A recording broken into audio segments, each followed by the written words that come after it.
The waves were monstrous that morning, churning like wild animals unleashed from the deep.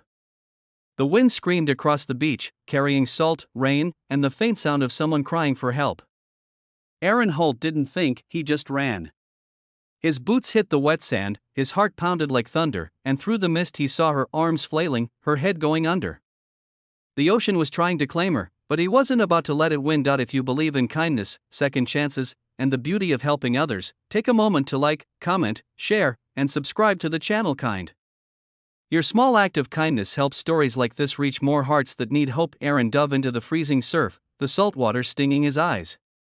The current yanked him backward, but he kept pushing forward, using every bit of strength he had left. For a moment, he saw nothing but water. Then a pale hand surfaced. He grabbed it, pulled hard, and together they broke through the waves. She was unconscious when he reached the shore. He laid her down, tilted her head, and began CPR. The seconds dragged like hours. Then, finally, she coughed a raw, desperate sound that made his knees buckle in relief. Her name, he would later learn, was Isla Marin. But that morning, she was simply a stranger pulled back from the edge of death. Aaron called for help, wrapped his jacket around her trembling body, and stayed until the paramedics arrived. When they loaded her into the ambulance, she looked at him, those gray-green eyes heavy with shock, and whispered a shaky, "Thank you."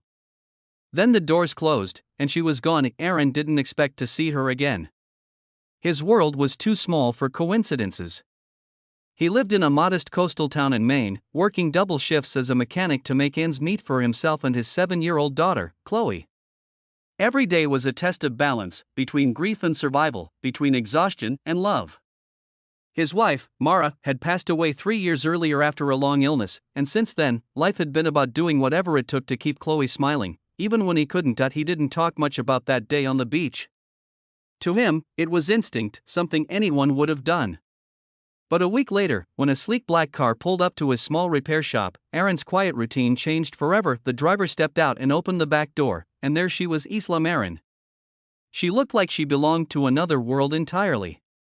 Her long coat fluttered in the sea breeze, her eyes warm yet distant, and her voice carried that soft grace of someone used to being listened to.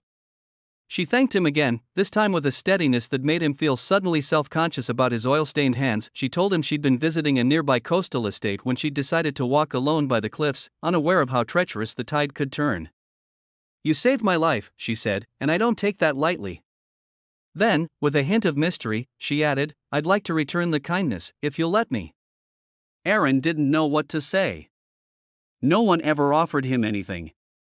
But before he could protest, she continued, inviting him and Chloe to spend a weekend on her private island, a small, lush paradise not far off the coast, a place she used for retreats and solitude.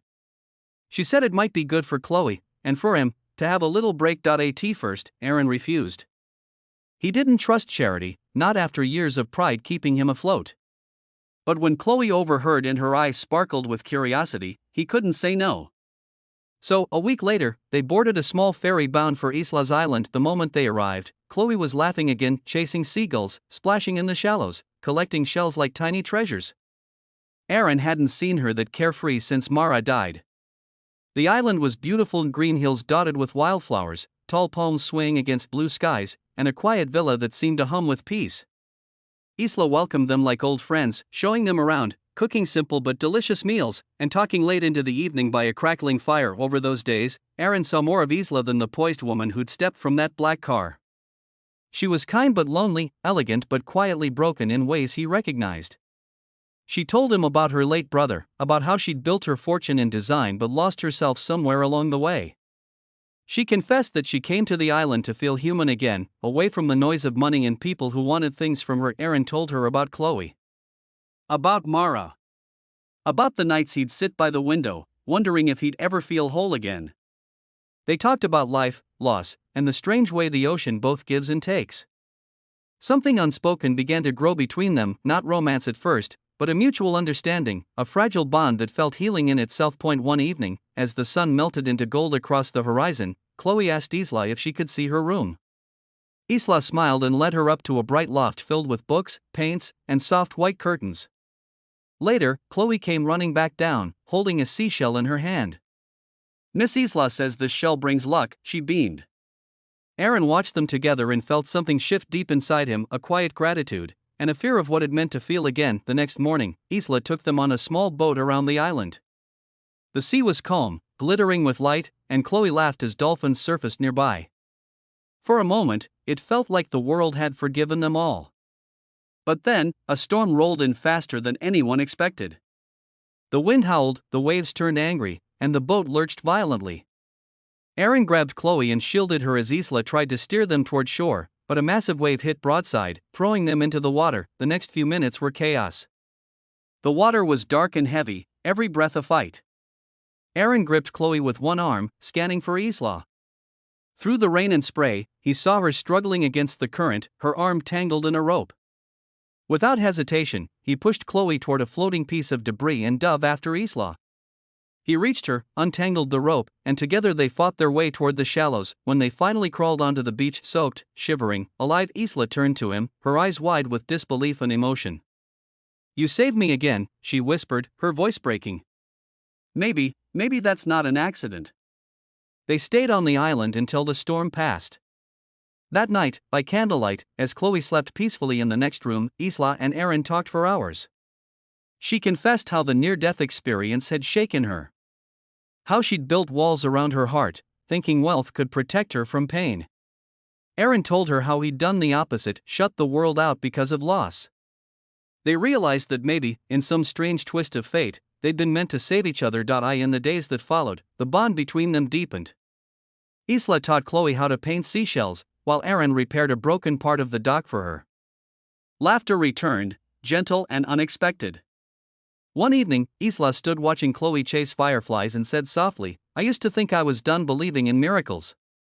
But now, she trailed off, her gaze resting on Aaron. He didn't know what the future held. He wasn't the kind of man who believed in fairy tales. But standing there under a sky full of stars, with his daughter safe, and Isla smiling like dawn, he felt something he hadn't felt in years, hope. When it came time to leave, Isla walked them to the dock. She handed Chloe a small wooden box carved with ocean waves. Inside was the same lucky shell. "So you'll always remember the sea that brought us together," she said softly. Aaron promised they'd visit again, though a part of him wasn't sure when or how.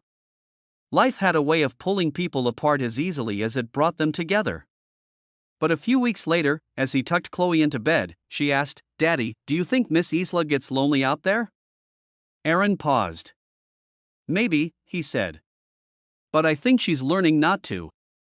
Months passed. Aaron returned to his routine at the garage, but something inside him had changed. He started taking Chloe to the beach every weekend, teaching her how to respect the ocean but not fear it. He even fixed up an old fishing boat, naming it the Second Chance. One day, as he looked out at the horizon, he saw a familiar silhouette approaching Isla, stepping off a small ferry, carrying that same shell in her hand. She smiled, shy but certain, and said, "I thought I'd see how your boat runs." Aaron laughed, the sound genuine and free. Chloe squealed with delight, running to hug her. And just like that, the world seemed right again. The three of them spent that afternoon sailing under a gentle sun, the air warm and forgiving. It wasn't the beginning of some perfect story, it was something better. It was real, fragile, and filled with gratitude. The sea that once took so much from them had given something back: connection, healing, and a reminder that even in the roughest waters, kindness can change everything. And as the waves shimmered around them, Aaron realized something profound. Sometimes saving someone else is how we end up saving ourselves. If this story touched your heart, please like, share, and subscribe to Kind, because stories like these remind us that compassion still exists in this world, even in the most unexpected tides.